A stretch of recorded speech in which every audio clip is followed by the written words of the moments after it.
Gottman researchers studied thousands of couples over 40 years, and they found something that most couples really don't want to hear. 69% of relationship conflicts are permanent. They never get resolved because at their core, they come from differences in personality, values, or fundamental ways of seeing the world. Which means the argument you're having right now, you'll probably have it again in a year. But here's what separates the couples who stay together and stay happy from the ones who slowly pull apart. It's not the frequency of their fights, it's not even how intense they are. Think back to your last fight, not the fight itself, what came after. Did one of you walk out of the room? Did you both pick up your phones and go silent? Did one person keep trying to talk it through while the other gave one word answers from the couch? Or was it just quiet? The kind of quiet that sits on your chest. Most couples think of those first minutes as just cooling off time. Nothing important is happening. Actually, those minutes are where the relationship is either healing or getting a crack in it that you won't even notice until months later. Today, we're breaking down exactly what happens in those first 5 minutes and one phrase that can change everything about how they go. Here's what's actually happening in your brain right now.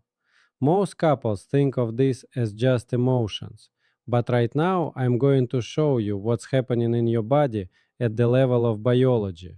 And it explains why the right words said at the wrong moment make everything worse. It's called flooding. Gottman's term for it is diffuse physiological arousal. What happens when your heart rate goes above 100 beats per minute during conflict? When that happens, your prefrontal cortex, the part of your brain responsible for empathy, rational thought, and the ability to actually hear another person, essentially goes offline, not metaphorically, literally. A person in a flooding state can't process their partner's arguments, not because they don't want to, because their brain physically can't handle it. And here's where it gets genuinely tricky. When you're flooded, everything gets misread. A calm tone sounds condescending. Silence sounds like punishment. A simple question sounds like an attack. Even a hand on your shoulder might feel like pressure, not comfort. You're not being irrational, you're just flooded. Your nervous system has taken over and it doesn't know the difference between a threat and your partner saying, "Can we talk about this?" Gottman's research shows that after an emotionally intense argument, the body needs a minimum of 20 minutes for cortisol levels to return to baseline. 20 minutes minimum. Most couples try to make up in 5. And that's why the same fight keeps coming back. You resolved it before either of you was actually capable of resolving anything. The words got said, the hug happened, but nothing was actually processed. And 3 weeks later, same fight, same lines, same moment when someone says, "Here we go again." Now, there are two traps that most couples fall into right after a fight. Check which one you're in. The first is pursuing, the chaser. This is the partner who needs to resolve things immediately. They follow, they explain, they ask questions. They don't want to go to bed without getting to the other side. On the inside, genuine desire to reconnect, fear that silence means something is broken. On the outside, pressure, which the other person experiences as the fight continuing. The second is stonewalling, the withdrawer. This is the partner who goes silent, leaves the room, picks up their phone, gives one word answers or no answers at all. On the inside, an attempt to not make it worse, to cool down, to not say something they'll regret. On the outside, the silent treatment, which the pursuing partner experiences as punishment, withdrawal, or contempt. Both of these responses are attempts to protect the relationship. Both of them, when they meet each other, create the feeling that the other person is doing it on purpose. The pursuer thinks, if I back off, it means I don't matter. The stonewaller thinks, if I stay, I'm going to explode. Both of them want the same thing, to feel safe and connected again. They're just moving in opposite directions to get there. Gottman called these patterns the pursuer and the withdrawer, or in plain terms, the chaser and the stonewaller. And what he found in stable couples is that these roles often switch depending on the topic of the fight. That's normal. What damages relationships is when neither person does what Gottman called a repair attempt. Sound it out exactly how it sounds, a repair attempt. Any action, word, or gesture that's designed to de escalate the tension and restore the connection between you. Here's what that actually looks like. I know you're upset. I'm upset too. Can we just sit quietly for a minute? That's a repair attempt. I need to take a walk. I'll be back in 20 minutes. That's a repair attempt if it's said with the intention of actually coming back. Touching someone's arm without a word. I don't want this to be how our night ends. This matters to me and I want to talk about it, just not right now when we're both disactivated. Each of those is a hand reaching out. But here's the problem. If your partner is still flooded when you make your repair attempt, they might not recognize it as one. They might see manipulation, or an attempt to change the subject, or a way of avoiding accountability. That hand was reaching out and it didn't get seen. This is why Gottman recommended that couples don't wait for a fight to figure out how they're going to come back together after one. Do it in advance, in a calm moment. When we need to take a break, what do we say to each other?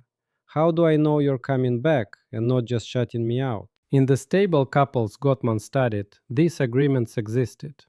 Sometimes consciously, a word, a gesture, a system, sometimes just as an organic understanding that had built up over time.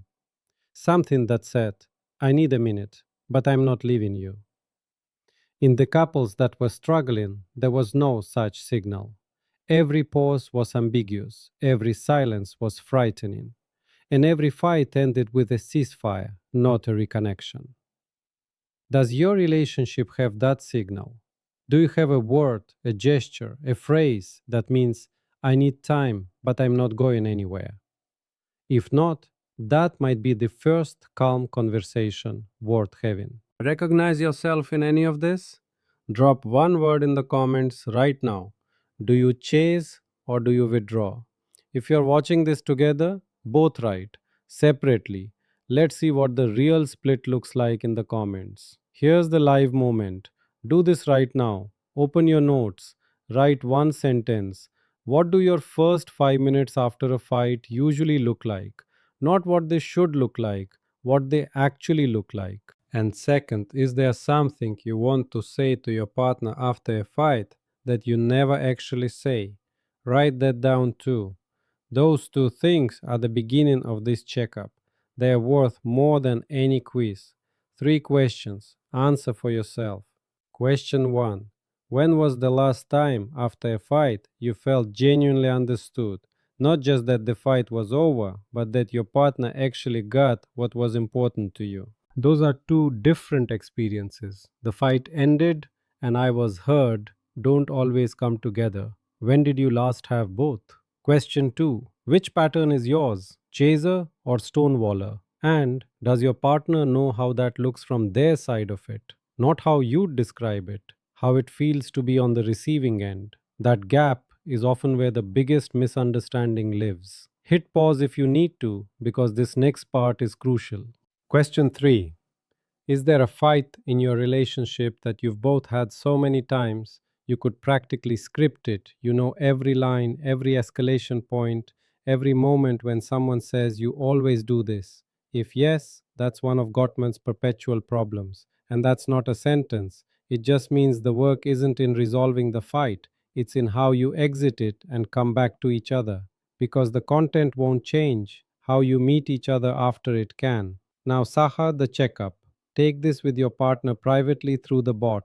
Link in the description. 10 questions, 5 minutes each, and you'll see exactly where your views on conflict align and where they don't. If the bot doesn't open, the text version is in the pinned comment below. Back to your notes for a moment. That second thing you wrote, something you want to say after a fight but don't, that's the live moment for today. Tonight, or whenever you're both calm and not in the middle of anything, say it. Not as a complaint, as information. I've noticed that after we fight, I usually And I think from your side it probably looks like. But what's actually going on for me is that sentence said from a non flooded nervous system in a quiet moment is more effective than trying to say the same thing in the middle of the argument. It's a repair attempt that doesn't require a fight to deliver it. Three things that might be in your head. What if my partner doesn't want to engage with this in a calm moment? Then you've learned something important, not about the fight, but about when your relationship can actually have this kind of conversation. That's valuable, and it might be worth naming. What if we're both chasers or both withdrawers? It happens, and it's usually circumstantial. Whoever is more hurt on a given topic tends to pursue, whoever is more overwhelmed tends to withdraw. This can shift with the subject. Notice the pattern, don't label yourself permanently. What if I've already tried saying the thing I wrote in my notes and it didn't land? Then the question becomes, what was the timing like? Were you both calm? Were you flooded? Because a repair attempt delivered mid flooding doesn't land. It's not about the words, it's about the window. Bradbury and Fincham, writing in the Journal of Family Psychology, found that the ability to repair after conflict is a stronger predictor of relationship satisfaction than the number of conflicts or their intensity. Read that again. How you come back matters more than how often you fight. This is actually good news because you can't always prevent the fight, but you can change what you do in those first 5 minutes. If this resonated, that the moments after conflict matter as much as the conflict itself, show this video to your partner. Not as a, see, this is what you do wrong, as an invitation. I watched this and I think it's worth 20 minutes of our time. Then say what you wrote in your notes. And subscribe if you want the next one. The next checkup is about something most couples do their entire relationship while thinking it's listening. It's not. And it might be the single habit that changes every conversation you have. See you next week and in the comments.